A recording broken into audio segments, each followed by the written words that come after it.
Welcome to Educast Education Podcast.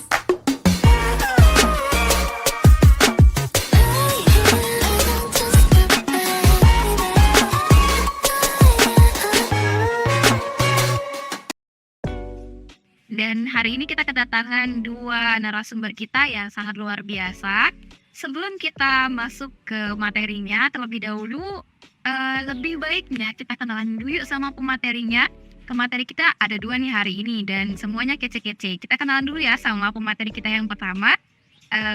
Silakan Bang, perkenalan dulu. Saya ya. Oke. Halo, assalamualaikum. Nama saya Indrawan. Saya berasal dari Bima, Nusa Tenggara Barat, dan sekarang saya sedang studi di Malaysia dengan jurusan Informasi Teknologi dengan Fakulti Komputeran dan Metateknologi. Oke, sedangkan untuk detailnya kawan-kawan boleh follow IG saya Rakamochi ataupun Facebook saya Indra Rakamochi. Oke guys, jangan lupa follow ya. Selanjutnya kita kenalan dulu sama pemateri kita yang kedua. Dan pemateri kita yang kedua ini biasa disebut Einstein-nya FPI UPSI Malaysia ya. Guys, kita kenalan dulu sama beliau. Silakan.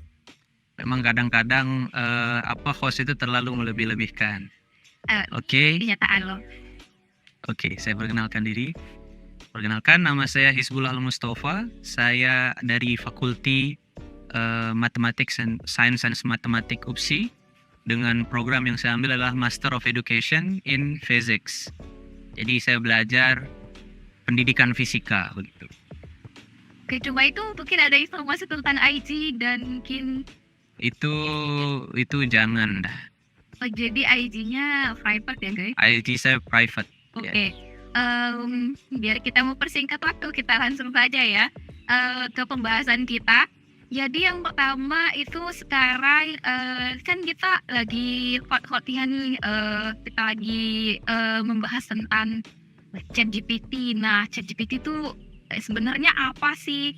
Sebenarnya kita kan udah tahu sebenarnya, yang kita tahu tuh saya nih sebagai orang yang awam terhadap yang namanya AI, saya tahunya ChatGPT itu ya bisa membantu saya ngerjain tugas itu aja gitu, dan lebihnya saya isu-isunya, permasalahannya saya pun tidak tahu. Nah, untuk lebih jelasnya kita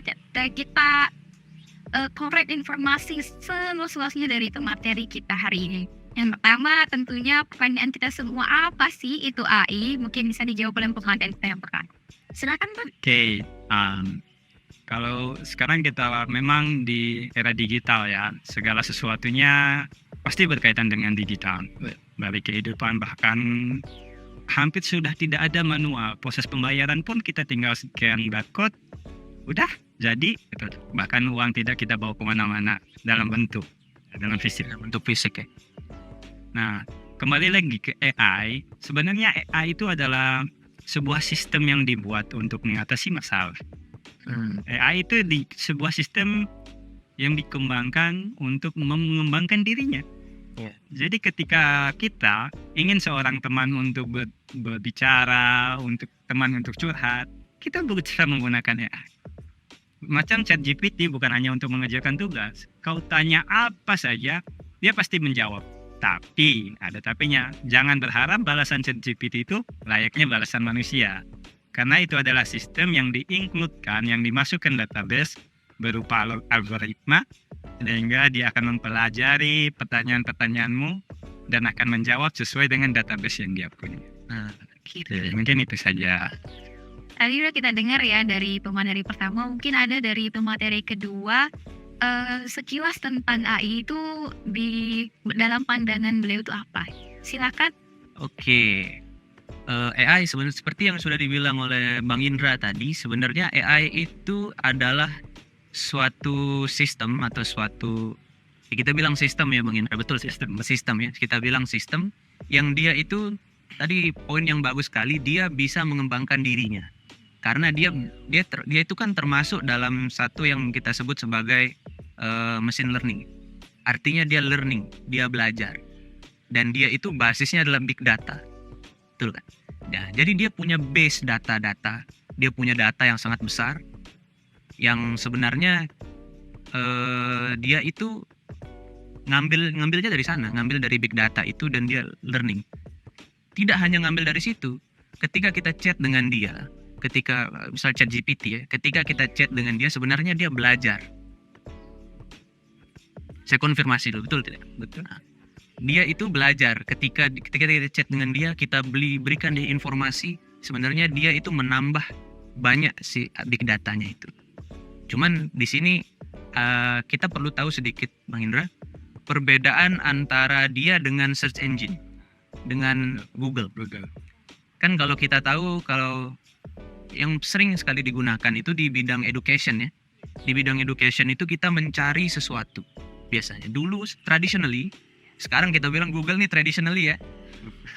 Traditionally kita mencari dengan kata kunci dan kita ditampilkan berbagai data berupa web, blogspot, Wikipedia, jurnal dan lain sebagainya. Di situ kita mencari sendiri.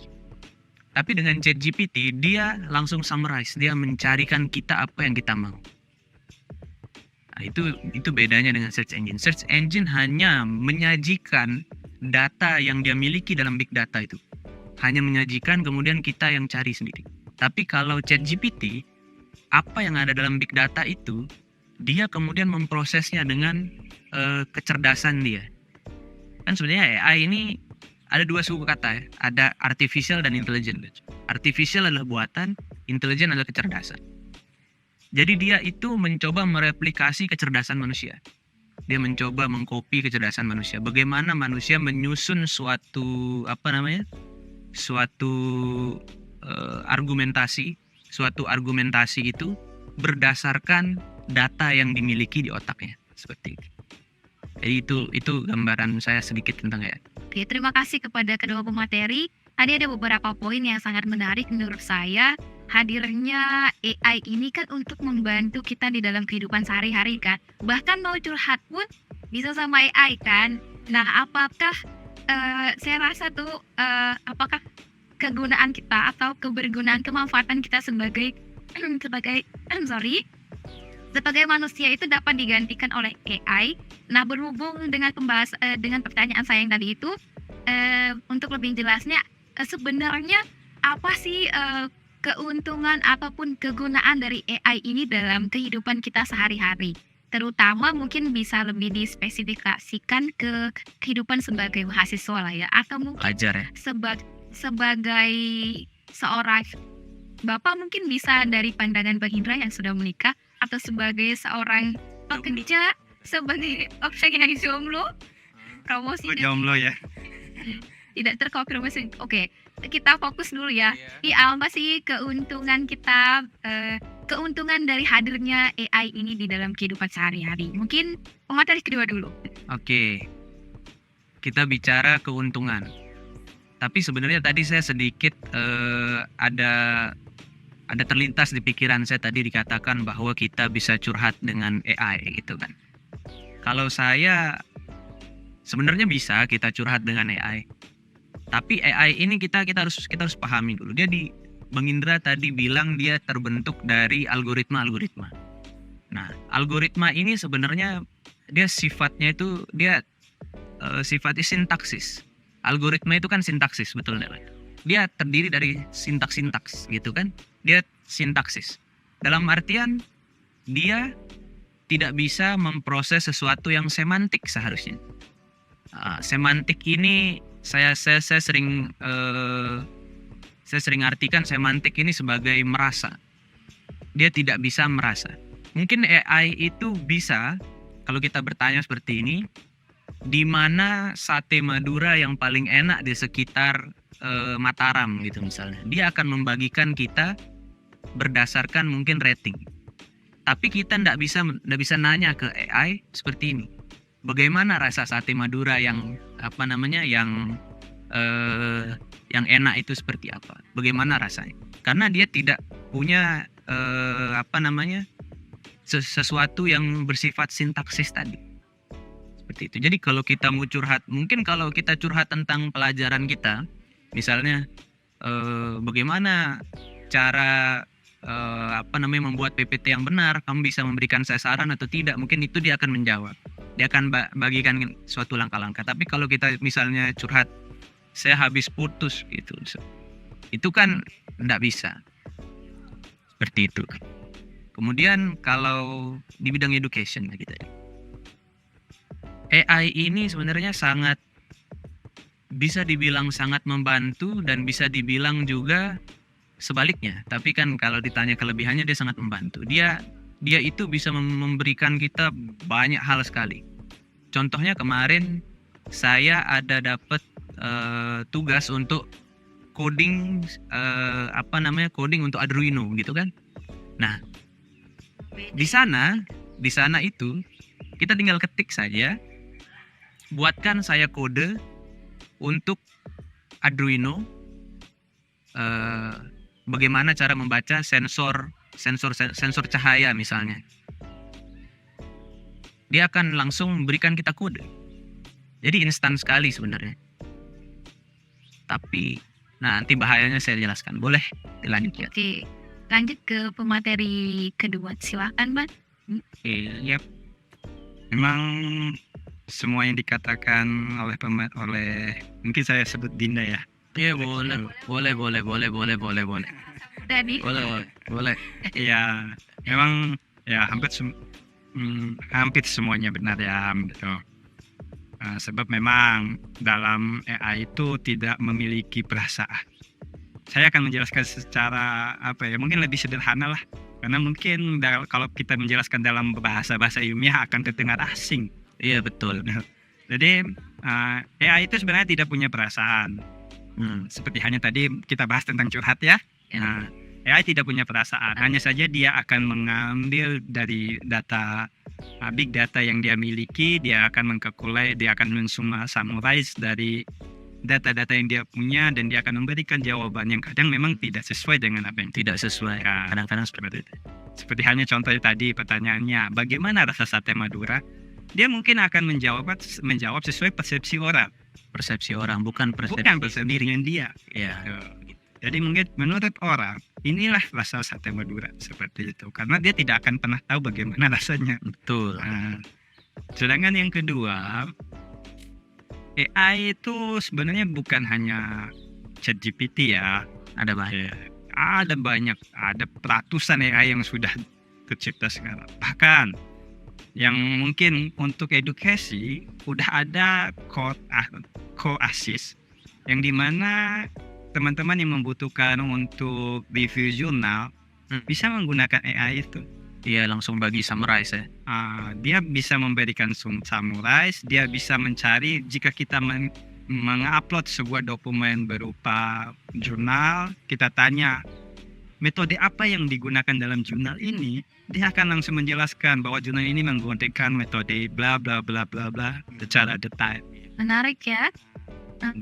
Dan yang seharusnya sebenarnya ada banyak gitu. Salah satunya itu, terus yang satunya lagi ada AI di mana dia bisa membuat satu picture, satu gambar hanya dari kata-kata. DALL-E ya. Ya, DALL-E. Ada banyak, saya juga sudah hampir lupa namanya saking banyak. Di Photoshop pun sudah integrate sekarang ya. Sudah integrate di Photoshop. Visual code macam tadi kata Dinda Hisbul, bahwa ketika kita ingin membuat coding itu kita hanya tinggal menggunakan AI di ChatGPT. Di Visual Code sekalipun sudah bisa terintegrasi. Dalam Visual Code itu adalah aplikasi yang digunakan untuk coding ya. Iya, Untuk membuat aplikasi kita butuhkan aplikasi. betul. Nah, jadi sekarang AI itu benar-benar sudah hampir berada di semua ranah, bukan hanya dari pendidikan. Betul. Hampir di semua ranah AI sudah menjamahkan, seni sudah ada, bahkan suara pun sudah ada. Oh betul, karena ada idola saya yang di suaranya bisa diganti oleh AI, dan itu Wah, itulah. sangat mengkhawatirkan saya. Oke, kita lanjut dulu ya. Berhubung tadi dibahas masalah ChatGPT dan jenis-jenis AI yang lain dapat mempermudahkan kita dalam kehidupan sehari-hari. Di samping dengan semua hal yang ditawarkan, kemudahan yang ditawarkan oleh AI, pasti sekarang tuh isu yang paling terbaru itu banyak orang-orang yang khawatir kehilangan pekerjaan karena AI. Itu masalah pertama. Terus yang kedua, dengan kemudahan-kemudahan yang ditawarkan tadi, pastinya itu berakibat juga sama kemampuan kita misalkan berpikir atau bertindak sebagai manusia modern saat ini. Iya. Mungkin untuk lebih jelasnya, pertanyaan lebih jelasnya, apa ya, keburukan atau dampak negatif dari AI itu seperti apa sih gitu? Mungkin dari pemateri rekaman dulu Bang Ida. Dampak negatif ya. Aha. Kalau dampak negatifnya memang banyak. Salah satunya seperti ChatGPT itu membuat kita malas mencari referensi-referensi lain. Sebenarnya. Contoh halnya ya, itu seperti tadi yang Linda sebelum katakan bahwa Google itu menjadi sesuatu yang bisa dikatakan generasi old. Memang beda ya, sekarang kita tinggal di dunia yang sangat berbeda sekali. Tiga Google dalam artian search engine ya, search engine. Itu sudah dikatakan generasi old jika kita mencari sesuatu itu dalam Google, apalagi mencari buku manual. Sehingga mungkin dampak negatifnya itu di dunia industri itu terutama ya yang mempublikasi buku, terus percetakan mungkin akan beralih ke digital, sehingga untuk dampak industrinya itu akan sangat berdampak dengan hadirnya AI.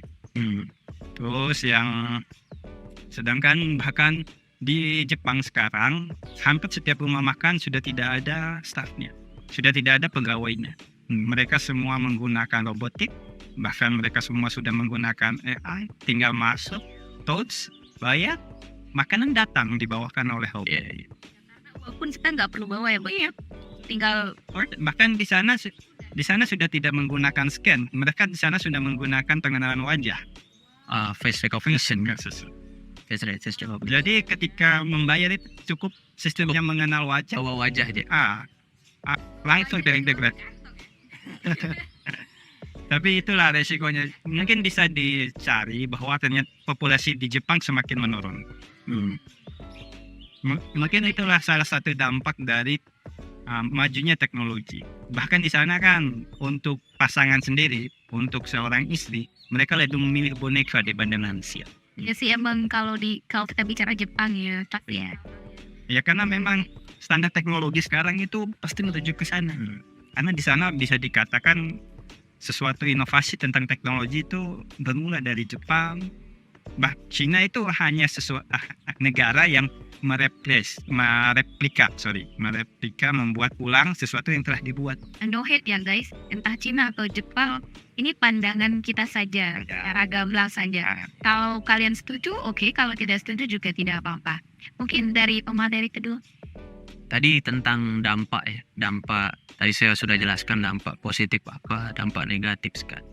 Dampak negatifnya itu sebenarnya seperti tadi dibilang, beberapa pekerjaan akan hilang. Tapi akan muncul lagi pekerjaan yang baru. Jadi sebenarnya love and hate relationship gitu kan. Ada buruknya, ada negatifnya juga. Ada buruknya, ada positif. Ada positif, ada negatif gitu. Oke, kalau ditanya buruknya apa, sebenarnya kalau kita bicara sejarah ya. Dulu ketika TV itu pertama kali keluar, banyak perubahan yang terjadi. Mungkin tidak akan sebesar apa yang dibuat oleh AI, tapi kita yang sudah pernah kita rasakan. Ada judul lagu yang begini judulnya, TV Kills Radio Stars. TV Kills Radio Stars. Ketika TV itu muncul, dia menambahkan kategori untuk penyanyi. Yang awalnya kita mendengarkan penyanyi itu audio. Jadi definisi penyanyi itu adalah orang yang bersuara indah. Ketika TV datang, nambah tuh kategorinya tuh. Orang yang bersuara indah dan enak dipandang. Seperti itu. Jadi dia kemudian ada shifting dalam industri. Sama dengan ChatGPT ada shifting.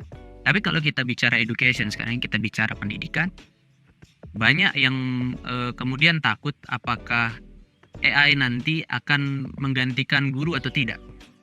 Begitu kan? Apakah AI akan menggantikan guru atau tidak? Seperti itu. untuk saat ini saya bisa bilang guru itu belum bisa digantikan. Kenapa? Karena tadi AI itu tidak bisa merasakan. AI itu tidak bisa merasakan. Dia tidak punya akal budi istilahnya. Dia tidak punya akal budi. Tapi dia bisa dia punya intelijen untuk tadi yang saya bilang dari big data itu kemudian dibuat menjadi argumentasi. Tapi dia tidak punya akal budi. Seperti itu. Sedangkan guru itu memiliki akal budi. Dia bisa compile pengetahuan dari ahli-ahli sebelumnya, kemudian dia bisa translate berdasarkan definisi dia sendiri. Sedangkan AI itu, tolong koreksi Bang Indra sebagai ahlinya, AI itu dia hanya based on data yang dimasukkan. Dia tidak bisa berpendapat sendiri. Nah, sedangkan guru itu bisa menjangkau berbagai macam siswa, sampai siswa yang slow learner sekalipun, karena dia bisa menyederhanakan kalimat itu secara sesederhana mungkin sampai dia bisa paham. Sedangkan AI dia hanya generate, mungkin orang definisinya itu masih akan sulit untuk dimengerti. Nah, kemudian yang kedua, efeknya itu di sini sebenarnya karena ChatGPT, AI itu instan, bisa dibilang instan. Dia akan berpengaruh kepada kemampuan berpikir kritis dari siswa itu sendiri. Siswa bila dia terlalu sering menggunakan ChatGPT terlalu sering digunakan, dia misalnya ada pertanyaan apa gitu dari gurunya atau ada tugas apa dari gurunya, dia langsung search di sana dan kemudian mungkin dia langsung copy, langsung paste di Google Translate, langsung masukkan ke dalam dia punya dokumen dan kirim aja gitu kan. Itu di sana tidak ada proses kognitif yang dialami oleh siswa. Siswa itu tidak mengalami pengalaman untuk dia mencari, pengalaman untuk dia memproses, pengalaman untuk dia observe mungkin. Karena belajar itu kan adalah proses. Kalau kita tahu teori kognitif ya. Jadi teori kognitif, belajar itu adalah proses yang kalau Piaget nyebutnya asimilasi dan akomodasi seperti itu. Tapi karena tadi dibilang sama Bang Indra ini untuk umum ya, jadi asimilasi itu ketika pengetahuan lamanya ketemu dengan pengetahuan baru, dia akan menjadi pengetahuan yang utuh gitu. Jadi untuk membuat pengetahuan yang utuh itu dia perlu proses belajar. Sedangkan ChatGPT terlalu instan. Ada penelitian terakhir yang pernah saya baca, ini bukan tentang ChatGPT, ini tentang TikTok ya. TikTok itu kan kadang-kadang kita nonton TikTok itu videonya tuh pendek-pendek ya. Nah itu ternyata membuat konsentrasi kita menurun. Dari yang awalnya mungkin orang bisa konsentrasi 20 menit untuk menyerap satu informasi, dia menurun menjadi mungkin 5 menit. Jadi kita kehilangan kalau dilihat dulu waktu kita masih di YouTube misalnya, kalau kita nonton YouTube tuh kita nonton mungkin video 20 menit. Video 20 menit tuh kita sabar gitu, kita nonton aja tanpa berhenti. Tapi ketika kita nonton TikTok, kita sudah tidak kuat lagi gitu untuk untuk nonton yang agak panjang. ChatGPT ini mungkin sama seperti itu. Saya bisa simpulkan dia sama. Karena dia instan. Setelah itu kita tidak memiliki lagi kemampuan untuk inquiry, misalnya, untuk mencari, untuk discovery gitu. Kita tidak punya lagi kemampuan. Itu dampaknya ke siswa seperti itu. Jadi guru tetap harus ada untuk mengajarkan skill-skill tadi. Skill-skill seperti berpikir kritis, decision making, mencari pengetahuannya sendiri dan lain sebagainya. Ya, 21st century skills gitu. Oke, itu dia penjelasan yang sangat lengkap dari segi industri tadi dijelaskan oleh Bang Indra, dari segi pendidikan juga sudah dijelaskan. Tadi ada hal yang menarik ketika membahas tentang pendidikan. Di sana tentunya masalah siswa tadi yang tidak bisa berpikir kritis, tidak bisa membuat keputusan dengan baik dan benar karena dia melewatkan satu proses yang sangat penting di dalam pendidikan. Yang selanjutnya ada juga malas dan sebagainya, susah konsentrasi dan sebagainya. Itu kan dampak negatif dari kalau dilihat dari segi siswa ya. Nah, sekarang coba kita lihat dari segi gurunya nih, Mbak. Iya. Eh, dampak positif untuk guru dan dampak negatifnya untuk guru itu kayak gimana sih? Mungkin dari pemain Erik Rahman nih, Mbak Gibran. Sebagai seorang ahli komunikasi dan informasi, tentunya pasti juga ada dikaitkan juga dengan Ya, bidang. emangnya moderator itu senang sekali melebih-lebihkan. Ya. Saya berbicara fakta, Bang. Jadi, Iya. jadi langsung saja ya, Bang. Karena saya dengar dari kawan saya yang dulu juga yang satu jurusan dengan Bang Indra juga dikaitkan dengan pendidikan. Jadi saya sangat tertarik dengan pembahasan AI dan pendidikan. Oke, Bang Indra, silakan. Oke, mungkin ini juga suatu informasi untuk guru-guru lah, seperti itu. Ataupun memang bukan lagi informasi yang baru, gitu. Karena memang hampir bukan hanya murid ya, guru juga jika ingin mencari suatu materi, mungkin dia sudah menggunakan ChatGPT. Iya. Jadi ketika dia sudah mulai, bagaimana saya ingin membuat sebuah slide, dia menggunakan ChatGPT. Buatkan struktur slide yang bagus, salah satu contoh keywordnya kan. Dibuatkan yang pertama introduction, kedua sesuai dengan apa yang ditawarkan ChatGPT. Seperti itu. Itu sebenarnya mempermudah proses guru untuk membuat materi pengajaran. Dan dampak buruknya itu salah satu dampak positifnya. Jadi ketika guru ingin mencari sebuah materi untuk pengajaran, dia bisa menggunakan ChatGPT, walaupun sebenarnya di ChatGPT itu yang bisa diambil itu adalah ide, tanda kutip ya, konsepnya, bukan keseluruhannya. Jika kau mengambil keseluruhan yang diberikan oleh ChatGPT, itu tidak akan pernah sinkron dengan keadaan yang ada di dunia nyata. Betul. Kan kita kembali lagi, ChatGPT tidak punya feel, ChatGPT tidak punya perasaan. Jadi dia hanya bisa memberikan sesuai database yang dia punya, sesuai dengan keyword yang kita cari. Jika kita salah menentukan keyword, macam seperti ini, saya pernah melihat ada status teman saya yang berbunyi seperti ini. Cara mudah mensummarize. Yang ngerasa diri, maaf ya, saya mohon maaf. Dia punya status cara mudah mensummarize YouTube, video dari YouTube. Dia terus dia buat keywordnya bahwa copy URL, terus masukkan kata-kata, buatkan kesimpulan dari video berikut, dia paste linknya, terus dia paste lagi judul YouTube-nya dan deskripsinya. Sebenarnya ini dari segi teknisnya ya, sebenarnya hal seperti itu tidak bisa dilakukan. ChatGPT tidak bisa mengakses sebuah URL. Mohon ditanda kutip ya. ChatGPT tidak bisa, dia tidak bisa mengakses URL. ChatGPT tidak bisa mengakses URL. Jadi dia tidak bisa belajar untuk menonton. Dia tidak bisa belajar dari linknya. Karena dia itu dia itu Dia itu bilangan biner sebenarnya. Itu bilangan biner. Jadi ketika dia mengupload link YouTube, terus dia memasukkan judulnya, terus deskripsinya, sebenarnya ChatGPT itu mempelajari judul dan deskripsi yang dia berikan, bukan videonya. Kalau judulnya judul berbeda dengan isi kan ada. Betul.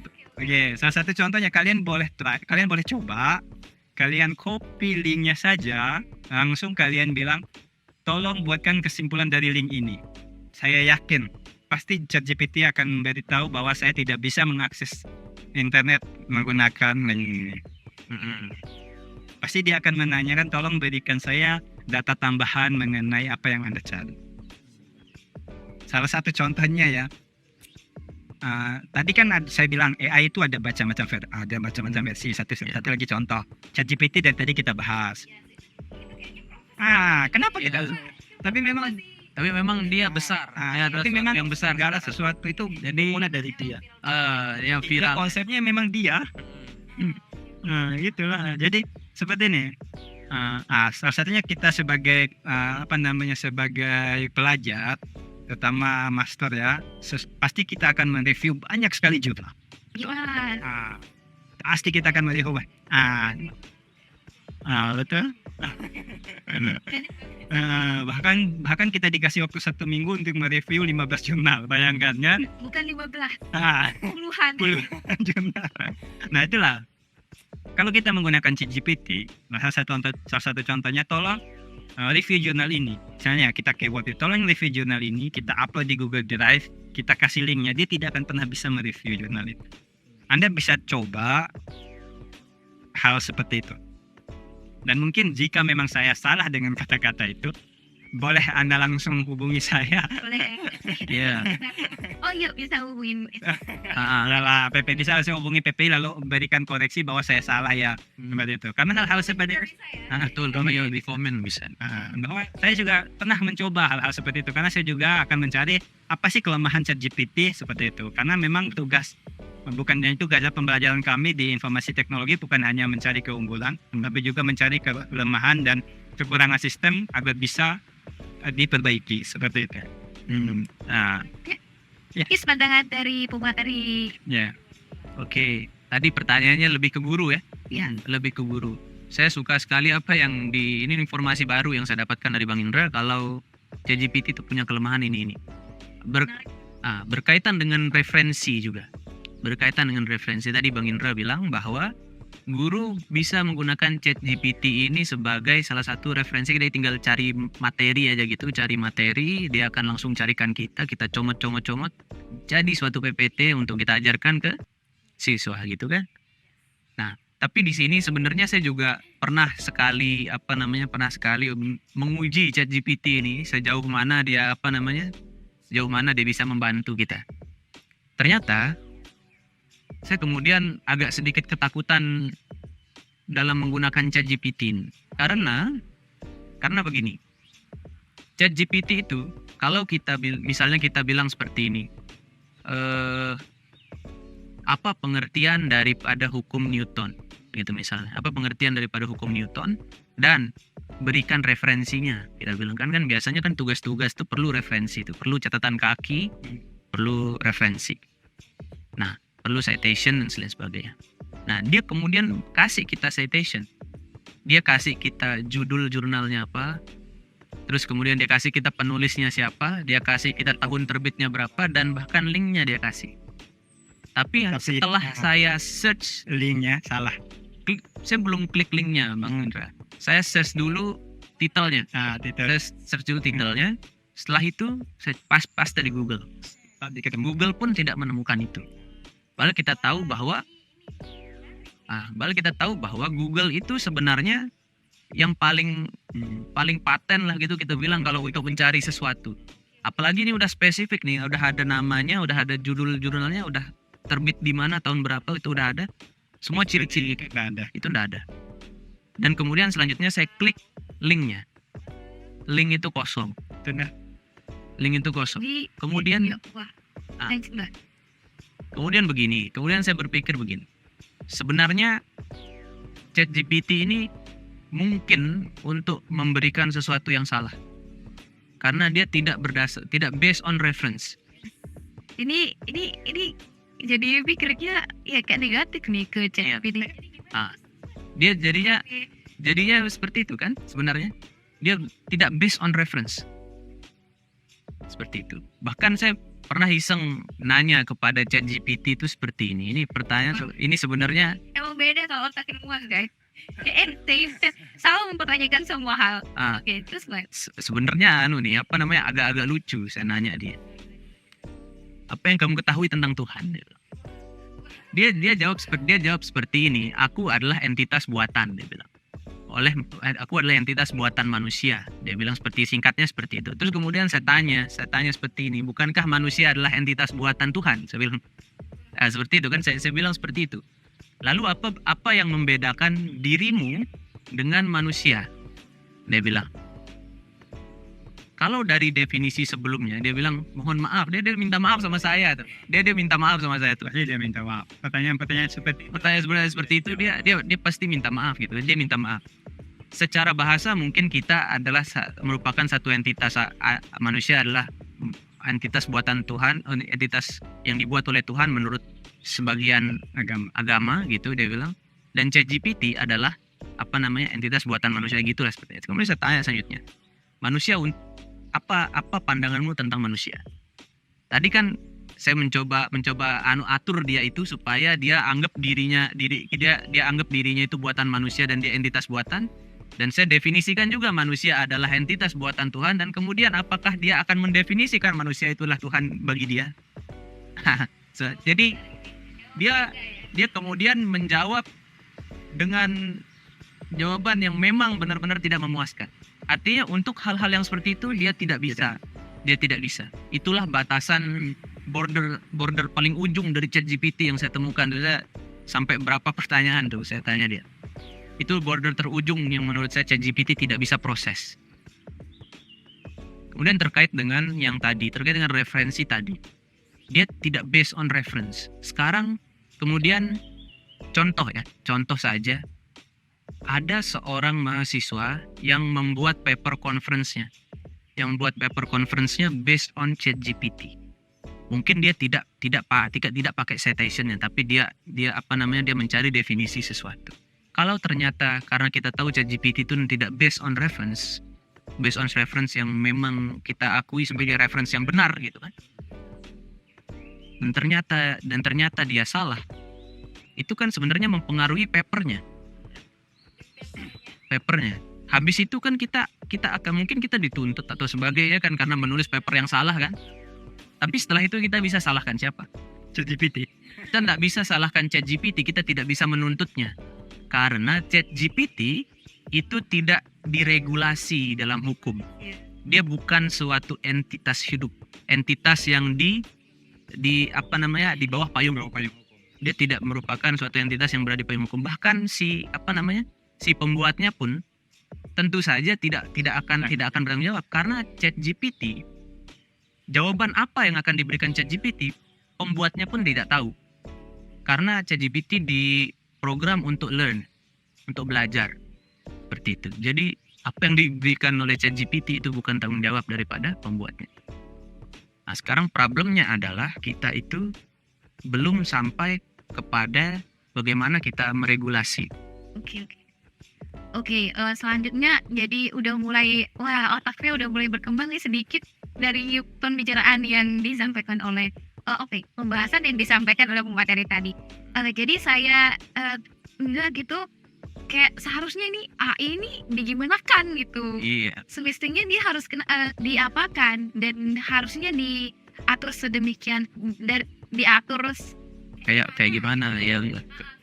Tadi saya baca juga dengan father of AI. Oke, yang menciptakan AI itu juga dia mengungkapkan kekhawatirannya tentang AI. Gimana AI ini bisa digunakan kepada hal-hal yang negatif dan juga pengembangannya yang tidak diatur, yang tidak punya aturan yang pasti gitu. Nah, jadi pandangannya abang-abang ini tentang harusnya AI itu harus diapakan nih ke depannya gitu, biar AI itu masih di bawah kendali manusia dan masih bisa diperbaiki dan bisa dipertanyakan dan sebagainya gitu. Silakan abang yang pertama nih, materi pertama. Mengenai dengan kekhawatiran tentang AI ya. Iya. Mungkin kita bisa kembali ke tahun 2002 di mana film Terminator. Iya, film Terminator. Sekarang dulu film.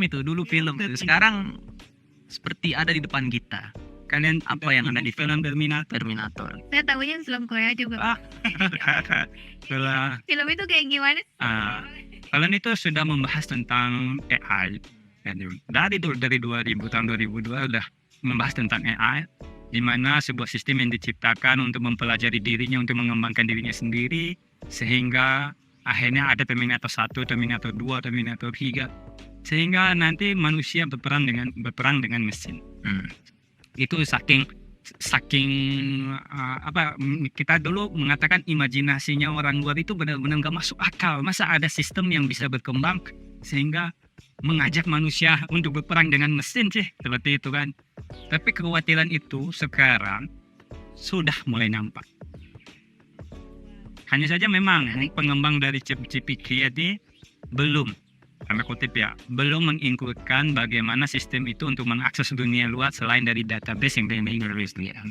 Karena sejak sampai dia bisa mengakses jaringan luar, mungkin sudah tidak akan ada yang aman dalam dirinya. Mungkin dia akan belajar infinite information. Terus ada film lagi yang berjudul kalau nggak salah Lucia. Film entah Lucia apa. Saya juga sedikit lupa ya. Saya juga lupa. Film itu yang menceritakan tentang seorang wanita yang dipaksa untuk membawa obat yang dimasukkan ke dalam Lucia. Saya juga sudah lupa filmnya. Soalnya udah lama. Tapi hal-hal seperti itu terjadi sekarang, di mana dia bisa melihat, dia bisa merubah dirinya menjadi sebuah sistem, di mana dia endingnya dia merubah menjadi pendrive, flash disk. Itu udah masuk jauh ranah transhuman namanya itu ya. Iya. Sekarang manusia sudah bisa berubah menjadi bentuk lain. Transhuman. Sekarang kan kita punya handphone ini disebut sebagai perpanjangan tangan, perpanjangan manusia ya, bionik istilahnya. Kan bila handphone kita tertinggal, seakan-akan badan kita ini ada yang kurang. Betul. Itulah. Tapi kalau ke situ itu udah masuk fase human 2.0 ya. Sudah tidak ada manusia. Nah itulah, tapi kita boleh mengambil hikmah dari film-film seperti itu. Kita boleh mengambil kekhawatiran dari film-film seperti itu, karena memang tidak menutup kemungkinan dengan perkembangan dunia teknologi hal seperti itu. Tapi sebagai umat Muslim, sebagai umat Islam, kita Islam ya. Penyejukan. Ini bukan penyejukan, tapi memang seorang teknologi jika tidak ada iman, mungkin dia akan mengarah ke sesuatu yang bisa dikatakan tidak ada batasnya. Tidak ada batasnya. Karena teknologi itu tidak ada batasnya. Betul. Tapi sebenarnya teknologi itu tidak ada yang baru. Semuanya itu sesuatu yang dikembangkan. Hingga akhirnya nanti puncak dari pengembangan teknologi itu adalah kembali ke zaman batu, di mana semua yang diciptakan itu hilang. Ya, karena memang tren sekarang udah mulai tren di USA, di Amerika sendiri banyak orang-orang kembali lagi ke negara-negara luar ya. Amerika, Jepang, Korea, banyak sekarang lebih memilih mengakhiri hidupnya, seorang insinyur, seorang penemu yang mengakhiri hidupnya karena sudah tidak tahu harus berbuat apa. Apa yang perlu diciptakan lagi sudah tidak ada, dan dia ingin merasakan bagaimana kehidupan setelah mati. Apa yang bisa dia lakukan setelah mati. Itulah pemikiran-pemikiran jika tidak memiliki iman. Karena dalam teknologi itu kita bisa membuat apa saja, bahkan itulah sekarang. Salah satu contohnya dulu AR, terus VR. Sekarang ada MR, ada Vision Pro itu ya dari Apple. Sekarang MR, mixed reality. Mixed reality itu sesuatu yang bisa kita Iron Man itu adalah mixed reality. Helmnya tuh kita bisa memegang, kita bisa menarik, kita bisa menggeser, bahkan kita mensimulasikan operasi organ dalam. Dengan menggunakan itu kita bisa langsung memilah manusia, kita melihat organ-organ di dalamnya, dan kita menyentuh hal-hal itu. Itu mixed reality. Dulu masih IR dalam berupa image yang timbul 3 dimensi, kita bisa lihat kemana-mana pun. Terus muncul VR. VR masih digunakan sampai sekarang, hanya saja mulai tertinggal lagi. Masuklah MR, mixed reality. Ini hal yang baru lagi yang seakan-akan itu real. Dan itu Facebook mula-mula sudah membuat hal itu, metaverse. Jadi dia menciptakan dunia baru dengan VR. Hal-hal seperti itu yang perlu kita khawatirkan. Tapi untuk antisipasinya mungkin untuk saat sekarang saya belum berani mengatakan bagaimana cara mengantisipasinya. Hanya saja itulah kembali lagi ke iman kita. Terus yang tanda kutip tergantung sesuai agamanya ya. Terus yang selanjutnya itu adalah bagaimana kita membatasi diri kita untuk tidak terlalu bukan adiktif ya, macam pertanyaan, Dinda Siguna ya, macam pertanyaan itu sangat bagus gitu. Tapi ada kadang-kala adik-adik itu yang tidak bisa membatasi pemikiran-pemikiran seperti itu. Betul. Sehingga dia akan mentuhankan apa yang dia terima. Dia akan langsung menerima, oh inilah pengetahuan yang hakiki, inilah sesuatu yang benar, yang real. tanpa dia mencari perbandingan dari apa yang telah dia terima. Seperti itu. Dalam teknologi pun kita harus mencari referensi lain untuk membandingkan apakah benar yang dia berikan. Seperti itu. Kembali lagi ya, kita mendapat referensi seperti sebuah tadi ya, dia mencari. Nah, itulah sebenarnya proses belajar. Tidak selamanya kita menerima langsung paste gunakan itu, tidak. Tapi coba bandingkan apakah benar yang dia berikan ini dengan yang real yang ada. Karena tidak semua yang dia berikan itu benar. Dan itu mungkin itu adalah sesuatu yang harus dilakukan oleh student yang malas membaca buku. Iya, Karena satu referensi tak cukup ya. cukup. Oke, menarik ya teman-teman. Tadi kita bahas teknologi, akhirnya nyambung sama tauhid juga ternyata ya. Wah, keren ya. Kita mau dengerin dari pemateri kedua. Tadi tentang apa itu? Pandangannya tentang kekhawatiran tentang AI ke depan. Kayak gimana sih to cope with any segala kemungkinan ke depan tentang AI ini? Oke. Sebenarnya basis dari semua hal-hal digital yang kita lihat sekarang itu sebenarnya basisnya ada di fisika. Kita balik ke tahun-tahun yang lampau ya. Basisnya itu ada di fisika, yaitu tentang bilangan biner. Tentang open gate transistor. 1 dan 0. 1 dan 0. Jadi sebenarnya semua ini hanya berawal daripada angka 0 dan 1. Hanya berawal dari angka 0 dan 1. Sesuatu yang begitu simpel dan ternyata sekarang begitu berguna dan juga begitu mengerikan at the same time. Itu dulu orang nama penemu dari bilangan biner itu kan Boole namanya, Boole ya. Makanya nama bilangannya itu Boolean system. Dulu dia dibully. Kenapa dia dibully? Karena dia itu orang itu kan buat sistem angka kan 1 sampai 10 tuh keren kan. Dia 0 sama 1 aja. Tapi ternyata sekarang semua berbasis itu. Itu kalau kita bicara fisika ya, kebetulan background saya adalah fisika. Jadi begini. Kemudian tadi kan pertanyaannya kan apa sikap kita gitu. Apa sikap kita? Kita menyikapi ini itu sebenarnya pertama kita tidak bisa menstop perkembangan teknologi. Kita tidak bisa menghentikannya karena teknologi akan terus berkembang. Karena sebenarnya teknologi pertama kali muncul itu Bang Indra ya. Waktu revolusi industri pertama itu fungsinya adalah untuk mempermudah hidup kita. Benar-benar mempermudah hidup kita. Dulu orang produksi baja itu sedikit sekali di Inggris, tapi setelah ditemukan mesin uap, produksi baja itu meningkat drastis. Artinya win-win solution untuk semua orang. Orang yang perlu baja, harganya akan semakin murah, ya kan? Karena jumlahnya banyak. Terus perusahaan akan bisa memproduksi sangat banyak juga. Jadi win-win solution untuk berbagai orang. ChatGPT juga sama, AI juga sama. Sekarang mungkin ada di tahap early adopted ya, Bang Indra, masih early adopted ya, karena Photoshop pun masih beta. Iyalah. Yang di Photoshop pun masih beta. Perlu kemudian tapi tetap perlu kita itu untuk mengetahui ini semua. Karena begini, saya sering kali menyoroti dan sering kali mengkritik tentang hal-hal seperti ini. Kita itu lulusan kita, terutama kan kita adalah orang Indonesia. Ini kritik juga untuk pendidikan di Indonesia.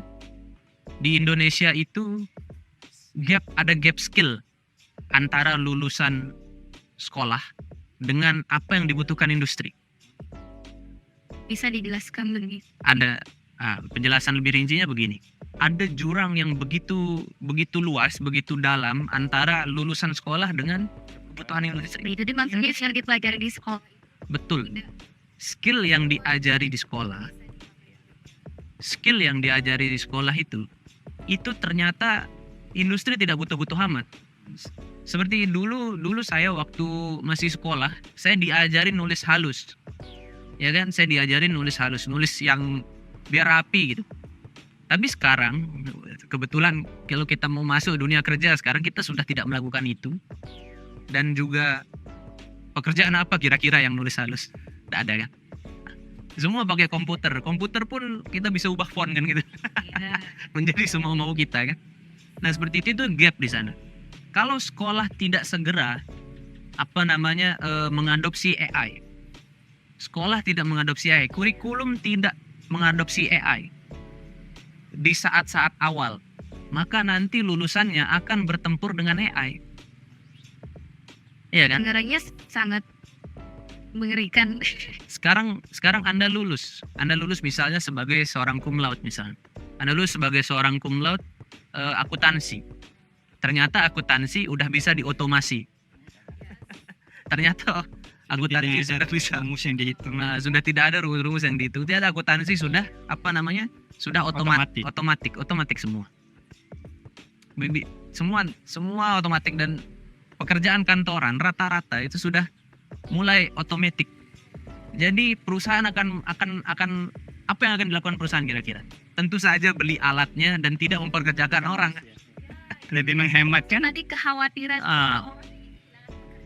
Betul sekali. Karena alat itu pertama dia butuh listrik saja. Dan dia bekerja begitu presisi dan begitu teliti. Artinya dia tidak memiliki human error kan. Jadi buat apa pekerjakan human gitu kan. Begitu. banyak malasnya apalagi. Banyak malasnya dan sangat tidak ditebak ya kan. Kalau Itu sudah cara tahu kekurangan. itu cara kita menyikapi AI ini menurut saya. Karena segeralah sekolah-sekolah implementasikan itu. Kalau ada murid yang mungkin dia menggunakan ChatGPT sebagai sumbernya atau menggunakan AI yang lain, biarkan saja. Kenapa kita melarangnya?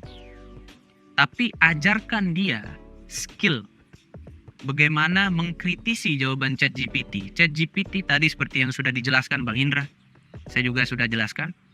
Semua yang diberikan ChatGPT ini belum tentu sesuai dengan apa yang kita inginkan, ya kan?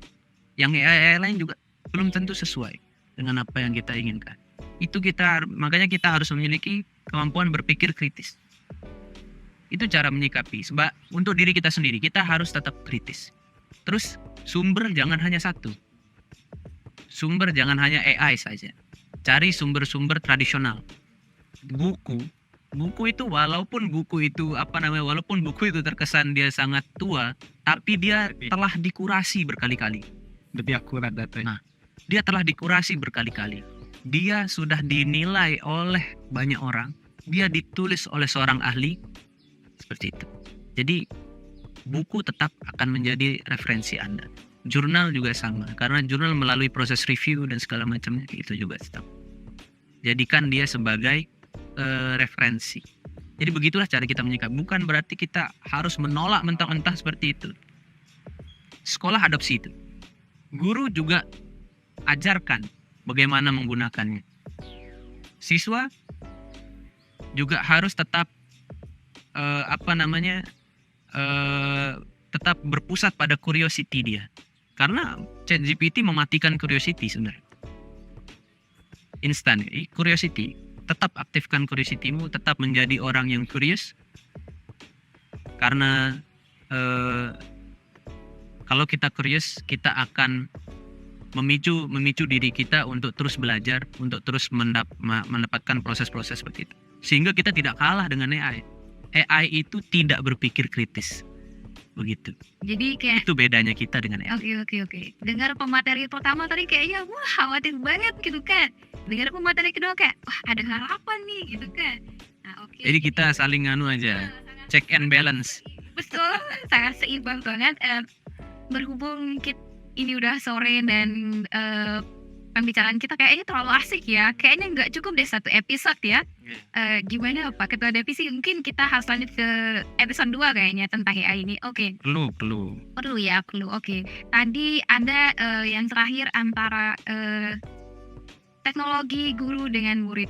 Nah tadi salah satunya yang tidak bisa dipelajari dari AI itu mungkin ya murid-murid sekarang ini banyak yang meremehkan guru karena untuk apa sih saya belajar, saya bisa download dari Google, saya bisa dapat dari ChatGPT dan sebagainya. Padahal yang kita perlu pelajari itu kan tentang hidup. Kenapa kita pelajari narasi, pengetahuan dalam satu mata pelajaran? Karena kita ingin hidup sebagai manusia selayaknya gitu. Jadi mungkin menurut saya AI dan segala bentuk hasilnya bisa menyediakan pengetahuan tapi tidak dapat menjadikan karakter kepada setiap orang. Oke. Itu kesimpulan dari saya sebagai host hari ini yang sangat antusias mendengar pemateri kita. Mungkin untuk yang terakhir kita closing statement dulu dari pemateri pertama dan pemateri kedua. Pemateri pertama. Untuk closing statementnya apa ya?